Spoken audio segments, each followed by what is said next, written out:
आपलं शहर आता स्मार्ट होतंय, मग तुम्ही कधी स्मार्ट होताय? स्मार्ट न्यूजचे YouTube चॅनल सबस्क्राइब करा, स्मार्ट बना. नोटिफिकेशनसाठी बेल आयकॉनवर क्लिक करा. नमस्कार, मी अनुजा पाटील. स्मार्ट न्यूजच्या आजच्या बुलेटिनमध्ये आपले स्वागत करते. सुरुवातीलाच एक नजर आजच्या ठळक घडामोडींवर. जपानचे माजी पंतप्रधान शिंजो आबे यांची हत्या. शिवसेनेची आता धनुष्यबाणासाठी होणार लढाई. गोवावेस येथे भला सकाळी दुर्दैवी अपघातात महिला ठार. पावसाची संततधार, मनपाची पथके तयार. आमदार अभय पाटील यांच्या पुढाकाराने वडगाव परिसरातील 5 कोटींची कामे मंजूर. बाळेकुंद्री नजीक अपघातात युवक गंभीर जखमी. आरपीडी कॉर्नर चौकाला वीर मदकरी यांचे नाव देण्याची मागणी. रोटरी क्लब ऑफ बेळगाव दर्पणचा अधिकार ग्रहण समारंभ उत्साहात. भाषिक अल्पसंख्याक खात्याचे कार्यालय मुंबईत होणार. वर्क संस्थेतर्फे सामाजिक शांततेसाठी आवाहन.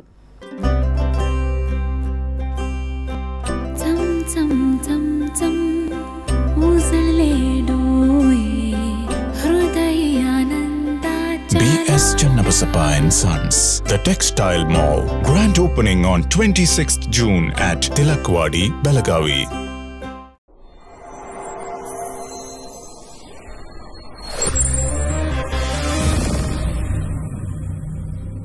Something happens when you see a perfect moment, where you lose yourself in a new perspective.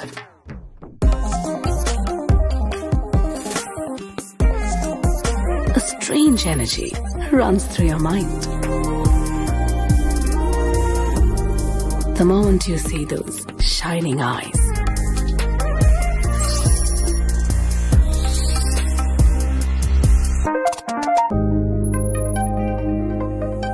before you realize, a smile spreads unknowingly.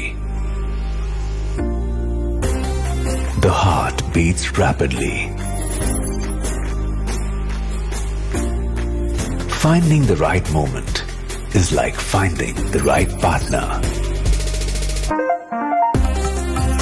One click and it's yours. the all-new Z62. आणि आता पाहूयात सविस्तर बातम्या. जपानचे माजी पंतप्रधान Shinzo Abe यांच्यावर झालेल्या प्राणघातक हल्ल्यात त्यांचा मृत्यू झाला. त्यांच्या निधनाबद्दल पंतप्रधान नरेंद्र मोदींनी शोक व्यक्त केला आहे. एका कुशल नेतृत्वाला संपूर्ण जग मुकले असल्याचे मत मोदी यांनी व्यक्त केलंय. जपानचे माजी पंतप्रधान शिंजो आबे यांच्यावर पश्चिम जपानमधील नारा शहरात भाषणादरम्यान गोळीबार करण्यात आला आणि ते खाली कोसळले. हे संसदेच्या वरिष्ठ सभागृहाच्या निवडणुकीपूर्वी एका सभेला संबोधित करत होते. नारा शहरातील एका रस्त्यावर भाषण करत असताना त्यांच्यावर हा हल्ला झाला. पंतप्रधान नरेंद्र मोदींनी या हल्ल्यासंदर्भात ट्विटरवरून प्रतिक्रिया नोंदवली आहे. आबेंसोबत असणाऱ्या मैत्रीपूर्ण नात्याचा उल्लेख करत मोदींनी केलेल्या भावनिक ट्विटमध्ये जपानी लोकांचेही सांत्वन करण्याचा प्रयत्न केला आहे. तसेच शिंजो यांच्या भारत भेटीच्या आठवणींना देखील त्यांनी उजाळा दिला आहे. हल्ल्यामध्ये शिंजो आबे गंभीर जखमी झाले. त्यांच्यावर रुग्णालयात उपचार सुरू होते, मात्र उपचारांचा उपयोग न होता त्यांचा मृत्यू झाला. शिंजो आबे यांच्यावर गोळी झाडणाऱ्या तरुणाचे नाव यामागामी तेत्सुया असं असून तो 41 वर्षांचा आहे. आबे यांच्यावर गोळी झाडल्यानंतरही हल्लेखोर तिथेच थांबून राहिला होता असं प्रत्यक्षदर्शींनी म्हटलं आहे. पोलिसांनी त्याला अटक केली आहे. शिवसेनेची आता धनुष्यबाणासाठी होणार लढाई. विधिमंडळातील एकनाथ शिंदे यांच्या गटाला विधानसभा अध्यक्षांनी मान्यता दिली असून शिवसेनेचे निवडणूक चिन्ह धनुष्यबाण जाण्याची शक्यता आहे. धनुष्यबाण चिन्हासाठी शिंदे गट आणि उद्धव ठाकरे यांच्यात कायदेशीर लढाई होण्याची शक्यता आहे. तर दुसरीकडे मुख्यमंत्री एकनाथ शिंदे यांच्याकडून माजी मुख्यमंत्री उद्धव ठाकरे यांना धक्के देणे सुरूच आहे. शिवसेनेचा बालेकिल्ला असलेल्या ठाणे जिल्ह्यात शिवसेनेला भगदाड पडल्यानंतर व 67 पैकी तब्बल 64 नगरसेवकांनी एकनाथ शिंदे यांना पाठिंबा दर्शवल्यानंतर आता कल्याण डोंबिवलीतही शिवसेनेला मोठा धक्का बसला आहे. कारण महापालिकेतील तब्बल 40 माजी नगरसेवक शिंदे गटात सहभागी झाले आहेत. तर मुख्यमंत्री एकनाथ शिंदे हे आज संध्याकाळी उपमुख्यमंत्री देवेंद्र फडणवीस यांच्यासह दिल्ली दौऱ्यावर जात आहेत. शिंदे यावेळी पंतप्रधान मोदी तसंच गृहमंत्री अमित शाह यांची भेट घेण्याची शक्यता आहे. मंत्रिमंडळ विस्तार आणि खातेवाटप याबाबतही याच दौऱ्यात शिक्कामोर्तब होण्याची शक्यता आहे. गोवावेस येथे भल्या सकाळी दुर्दैवी अपघातात महिला ठार। शुक्रवारच्या भल्या सकाळी गोवावेस येथे घडलेल्या दुर्दैवी अपघाताने एका महिलेचा बळी घेतला। बसवेश्वर सर्कल येथील LIC भवनच्या आवारात शिकाऊ कार चालकाच्या धडकेमध्ये सफाई कामगार महिला ठार झाली। अनिता राजेश बन्स वय 56 असे त्या महिलेचे नाव आहे। ती आनंदवाडी PK क्वार्टर्स येथील रहिवासी होती। सदर शिकाऊ वाहन चालक हा LIC भवनच्या आवारात वाहन चालवण्याचा सराव करत होता। त्यावेळी वाहनावरील नियंत्रण सुटल्याने त्याने या महिलेला धडक दिली। त्यामध्ये चिरडली जाऊन ही महिला जागीच ठार झाली।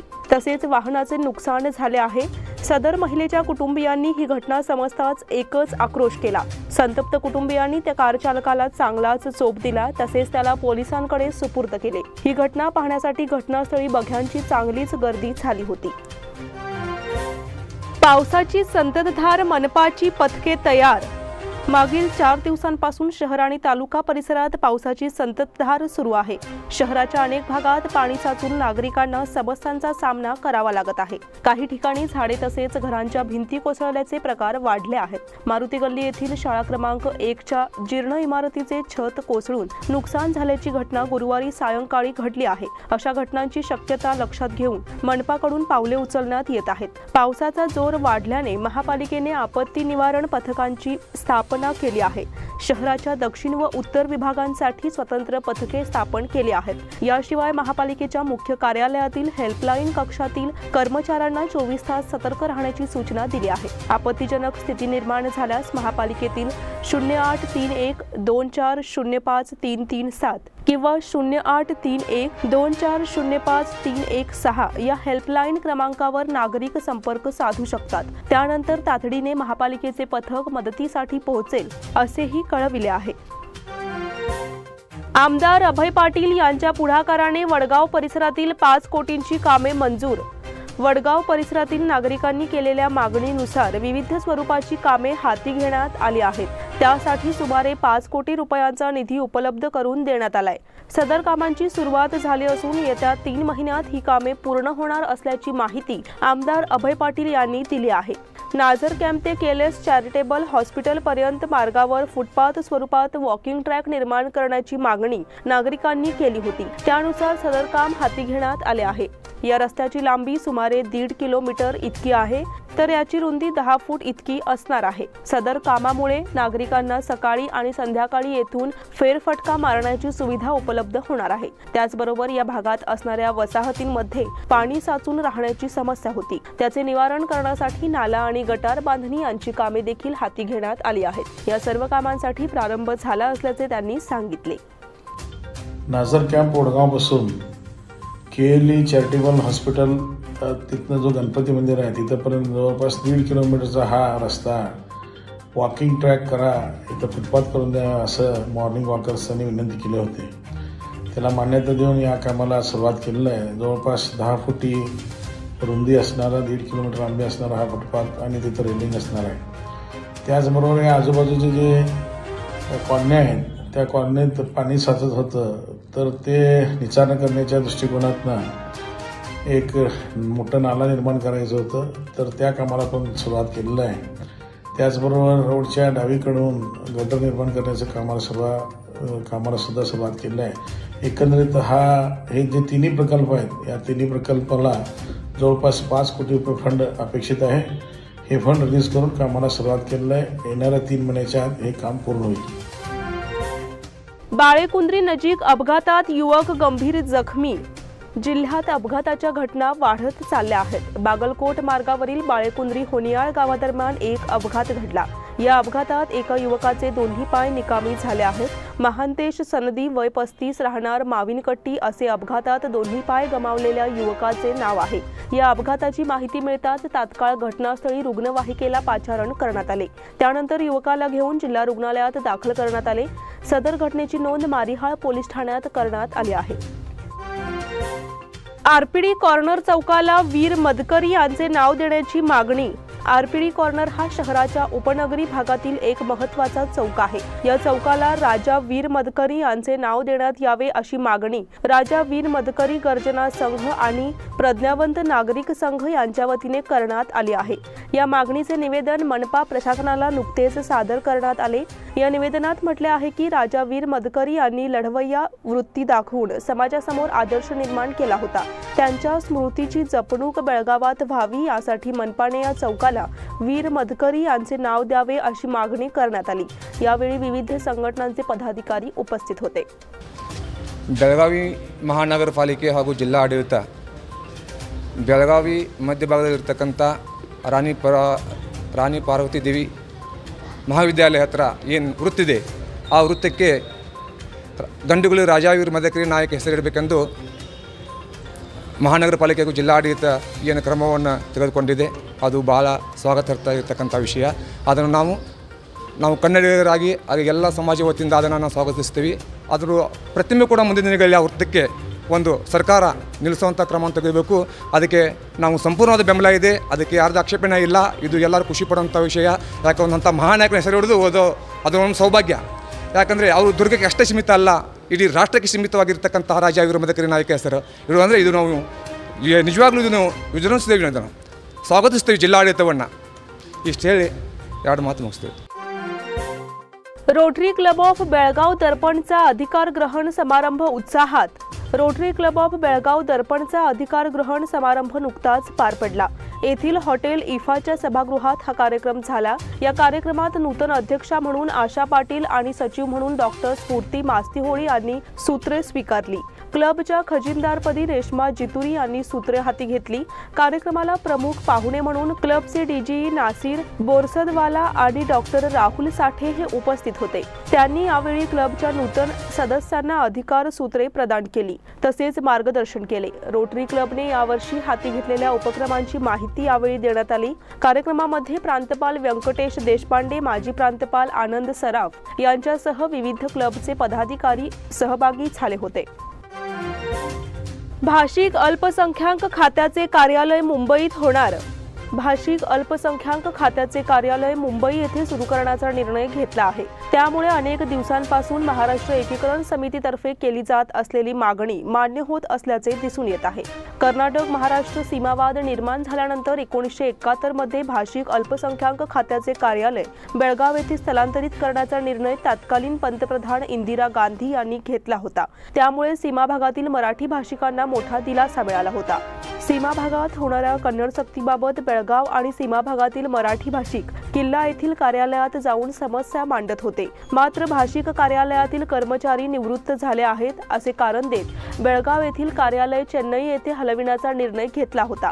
त्यामुळे गेल्या अनेक दिवसांपासून मराठी भाषिक आणि समितीतर्फे कार्यालयांचे स्थलांतर होऊ नये यासाठी प्रयत्न सुरू होते। वर्क संस्थेतर्फे सामाजिक शांततेसाठी आवाहन। देशभरात सध्या अशांततेचे वातावरण पसरले आहे। काही ठिकाणी हत्या आणि त्याविरोधात निदर्शने असे प्रकार सुरू आहेत। त्यामुळे सामाजिक शांतता भंग झाली आहे। यासाठी कोणत्याही अनुचित प्रकारांना थारा मिळू नये याकरिता वर्क या संस्थेने सामाजिक शांततेचे आवाहन केले आहे। सदर आवाहनासाठी प्रशासनाला निवेदन सादर करण्यात आले आहे। तसेच येथील जिल्हाधिकारी कार्यालयासमोर हातामध्ये फलक घेऊन शांततेचे आवाहन करण्यात आले। समाजात अस्थिरता घडवून आणण्यासाठी काही घटक अनुचित प्रकार करतात आणि त्याला प्रत्युत्तर म्हणून नव्याने काही घटना घडतात। यामध्ये सर्व धर्म बांधवांनी यामागील सत्य जाणून घेऊन शांतता राखावी असे आवाहन त्यांनी केले। आता वेळ झाली आहे छोट्याशा विश्रांतीची। तुम्ही पाहत रहा स्मार्ट न्यूज।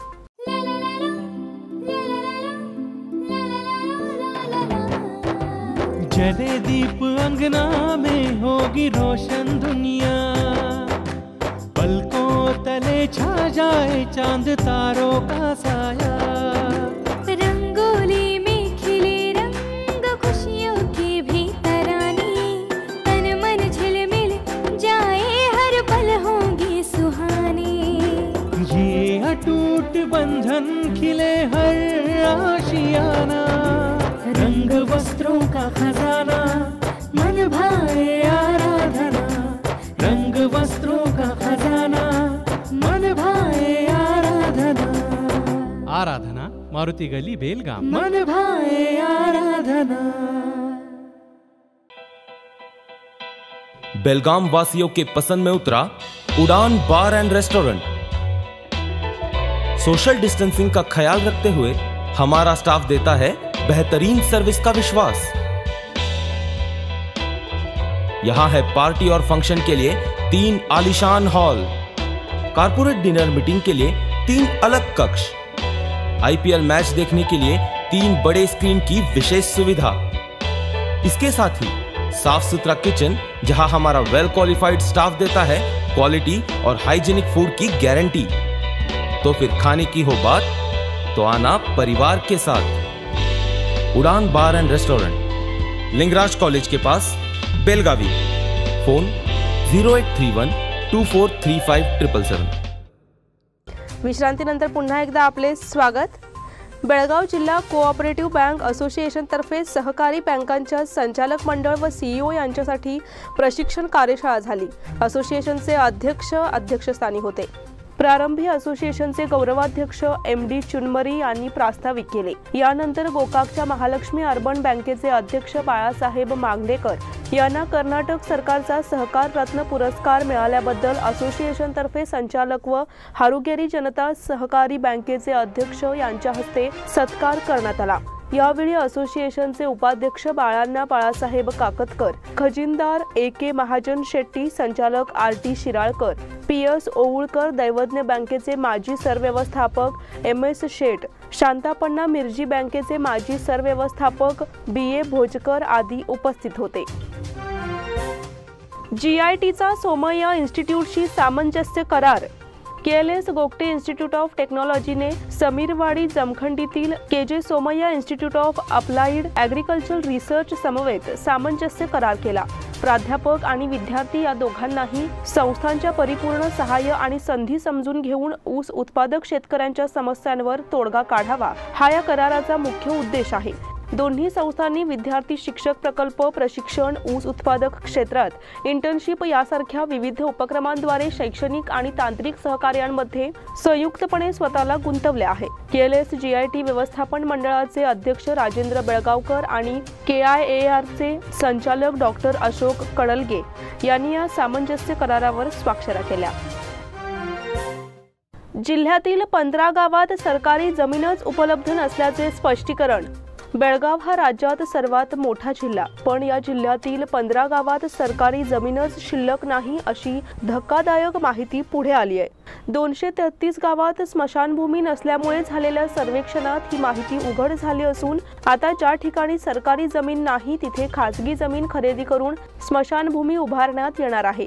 स्मशानभूमीबाबत बेळगावात झालेल्या विधिमंडळ अधिवेशनात प्रश्न उपस्थित झाला होता। यावेळी मुख्यमंत्री बसवराज बोम्मई यांनी जिल्हाधिकाऱ्यांना सर्व गावात स्मशानभूमी उपलब्ध करून देण्याच्या सूचना केल्या आहेत। जिल्ह्यात एकूण 1233 महसूल गावे आहेत। अनेक गावात सरकारी जमीन असली तरी त्यावर अतिक्रमण झाले आहे। लघु पाटबंधारे खाते, वन खाते, कृषी खाते तसेच महसूल खात्याला जमिनी हस्तांतरित झालेल्या नाहीत। त्यामुळे जिल्ह्यात आता 15 गावांमध्ये सरकारी जमीनच शिल्लक राहिलेली नाही। मराठा मंडळ बस्तवाड हायस्कूल येथे गणवेश वितरण। कैलासवासी सुवर्णाताई रामचंद्र मोदगेकर यांच्या 13व्या स्मृतिदिनानिमित्त मराठा मंडळ संचलित बस्तवाड हायस्कूल येथे विद्यार्थ्यांना गणवेशाचे वाटप करण्यात आले। कार्यक्रमाच्या अध्यक्षस्थानी माजी ग्रामपंचायत अध्यक्ष श्री अल्लाप्पा शिवाप्पा बाडंगी हे होते। कार्यक्रमाच्या सुरुवातीला कैलासवासी सुवर्णाताई मोदगेकर यांच्या प्रतिमेचे पूजन, प्रमुख पाहुणे युवा समिती अध्यक्ष शुभम शेळके, यल्लाप्पा घंटानी, किरण मोदगेकर, तर दीप प्रज्वलन मनोहर बांडगी, विठ्ठल पाटील, मनोहर काकतकर, श्रीकांत कदम, रामा मंगेश काकतकर, गुंडू चौगुले, प्रकाश बांडगी यांच्या हस्ते करण्यात आले। यल्लाप्पा घंटानी यांनी कैलासवासी सुवर्णाताई मोदगेकर यांच्या स्मृतींना उजाळा दिला आणि त्यांच्या पश्चात मोदगेकर कुटुंबियांच्या वतीने करण्यात येणाऱ्या शैक्षणिक आणि सामाजिक उपक्रमाबद्दल माहिती दिली। यावेळी शुभम शेळके यांनी मातृभाषेतून शिक्षण काळाची गरज आहे या विषयावर मार्गदर्शन केले। BK मॉडेल स्कूलमध्ये शालेय मंत्रिमंडळाची निवड। येथील बीके मॉडेल शाळेमध्ये शालेय मंत्रिमंडळ निवडणूक पार पडली। यंदाच्या शैक्षणिक वर्षाकरिता शालेय मंत्रिमंडळ निवडणूक घेण्यात आली। शैक्षणिक धोरणाअंतर्गत मुलांना निवडणुकीचे महत्त्व तसेच कार्य कसे चालते याविषयी माहिती देण्यासाठी ही शालेय निवडणूक घेण्यात आली। शाळेचे पंतप्रधान म्हणून कुमार रुद्राक्ष गोळीहळ्ळी, विरोधी गटनेता म्हणून कुमार अथर्व सावेकर, सभापती म्हणून श्रद्धा पाटील, उपसभापती म्हणून गगन कट्टी यांची निवडणुकीद्वारे निवड करण्यात आली। त्याचबरोबर वर्ग मंत्रिमंडळाची निवडणूक करण्यात आली। निवडणूक यशस्वी करण्यासाठी मुख्याध्यापिका शैला चाटे आणि शिक्षकवृंद यांनी परिश्रम घेतले। विद्यार्थी मंत्रिमंडळ प्रमुख RI गुरव सर तसेच ELC क्लबच्या प्रमुख MF पाटील यांच्या मार्गदर्शनाखाली निवडणूक पार पडली। निवडणुकीत शाळेच्या सर्व विद्यार्थ्यांनी भाग घेतला। देशातील सर्वोत्कृष्ट सरकारी वैद्यकीय महाविद्यालयात बीम्स ठरले 12वे। देशातील सर्वोत्कृष्ट 13 सरकारी महाविद्यालयांमध्ये बीम्सचा समावेश करण्यात आला आहे। Indian centre for advancement and research centre अर्थात ICARE ने केलेल्या पाहणीनुसार ही यादी जाहीर करण्यात आली आहे। Belgaum institute of medical science 12व्या क्रमांकावर आहे। दिल्लीचे एम्स पहिल्या स्थानी आहे, तर पुणे येथील आर्मर्ड फोर्सेस मेडिकल कॉलेजला 11वा क्रमांक मिळाला आहे। ICAR ने देशातील 13 सरकारी तसेच 23 खासगी वैद्यकीय महाविद्यालयांचा अभ्यास करून त्यांना क्रमांक दिलेले आहेत। हे क्रमांक देताना त्या कॉलेजला एकूण 1.000 गुणांपैकी किती गुण मिळाले हे नमूद केले आहे। या यादीत बेळगावच्या बीम्सला 540.24 इतके गुण मिळून हे कॉलेज 12व्या क्रमांकावर आहे।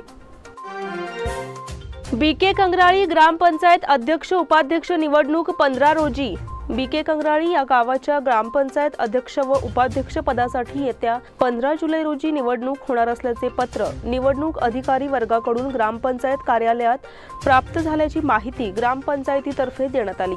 या ग्रामपंचायतीत एकूण सदस्य संख्या 34 असून अध्यक्ष व उपाध्यक्ष या दोन्ही पदावर मागील महिन्यात 2 जूनला अविश्वास ठराव मंजूर झाले होते। जवळपास 1.5 महिन्यापासून ही पदे रिक्तच होती। दिनांक 15 जुलै रोजी सकाळी 10 ते 12 या वेळेत अर्ज दाखल करणे, 12 नंतर अर्जाची छाननी, त्यानंतर छाननीत अवैध ठरलेल्या उमेदवारांना 10 मिनिटे माघारीसाठी वेळ दिला जाईल आणि त्यानंतर दुपारी 1 वाजता प्रत्यक्ष निवडणूक होणार असून निवडणूक संपल्यानंतर सर्व कागदोपत्री प्रक्रिया पूर्ण करून मतमोजणी होणार आहे।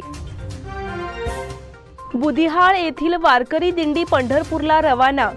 आषाढी एकादशीच्या निमित्ताने लाखो भाविक महाराष्ट्रातील पंढरपूरला पायी दिंडी काढून जात असतात। यामध्ये बेळगाव सीमा भागातील विठुरायाचे भक्त अपवाद नाहीत। बुदिहाळ तालुका निपाणी येथील शेकडो वारकरी संप्रदायातील विठुरायाचे भक्त दिनांक 6 रोजी पायी दिंडी काढून पंढरपूरला रवाना झाले। तत्पूर्वी या पायी दिंडीचा शुभारंभ कर्नाटक राज्य रयत संघटना चिक्कोडी जिल्हाध्यक्ष राजू पोवार यांच्या हस्ते श्रीफळ वाढवून करण्यात आला। या प्रसंगी रमेश पाटील, ग्रामपंचायत सदस्य अनिल संकपाळ, बाळकृष्ण पाटील यांच्यासह अनेक वारकरी संप्रदायातील नागरिक उपस्थित होते।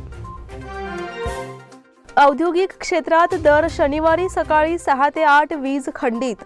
मच्छे उपकेंद्रात हेस्कॉमकडून दुरुस्तीचे काम हाती घेणार असल्याने दर शनिवारी सकाळी 6 ते 8 या वेळेत वीज पुरवठा खंडित करण्यात येणार असल्याची माहिती पत्रकाद्वारे देण्यात आली आहे। त्यामुळे औद्योगिक परिसरात दर शनिवारी सकाळी 2 तास वीज पुरवठा बंद केला जाईल, याची कारखानदाराने नोंद घ्यावी। इंडाल, काकती, होनगा या भागातील औद्योगिक वसाहतींचा देखील यामध्ये समावेश आहे।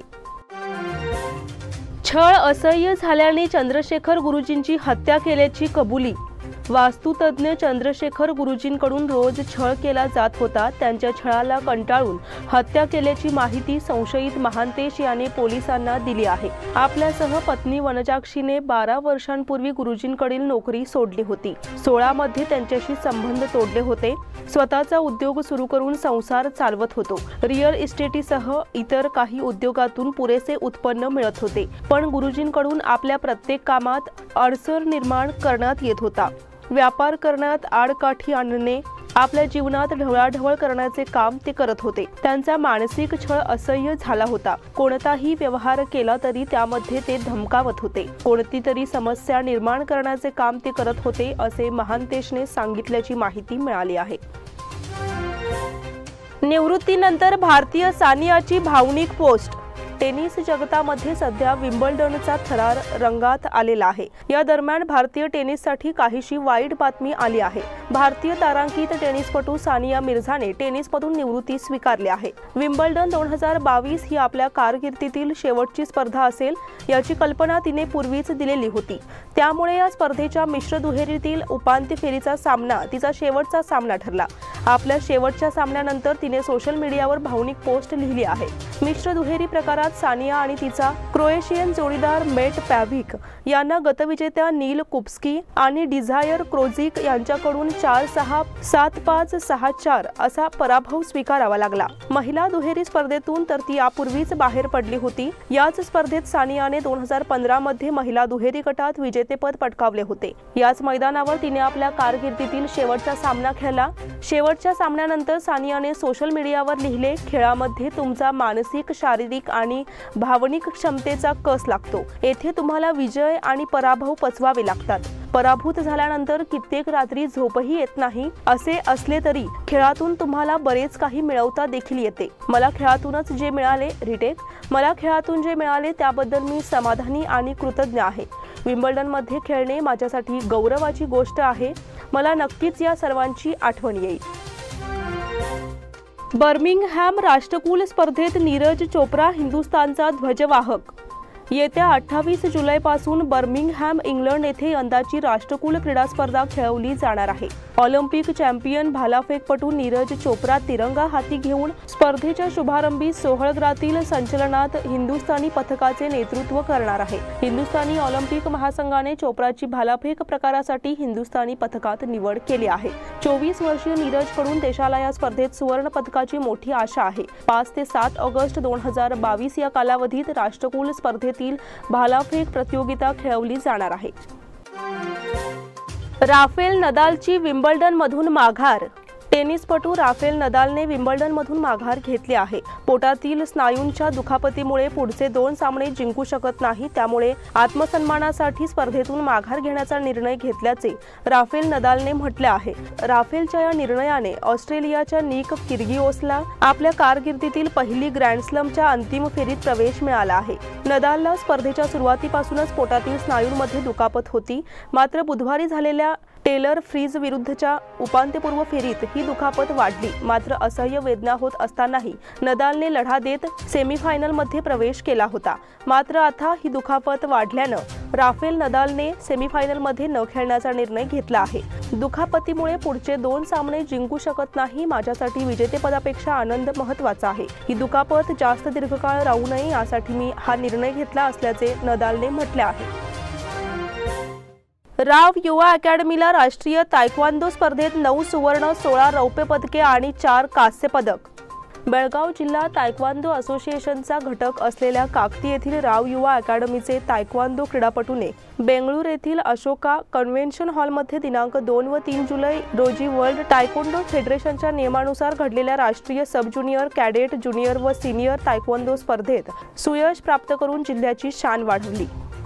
याचबरोबर स्मार्ट न्यूजचे आजचे बुलेटिन इथेच संपते। धन्यवाद।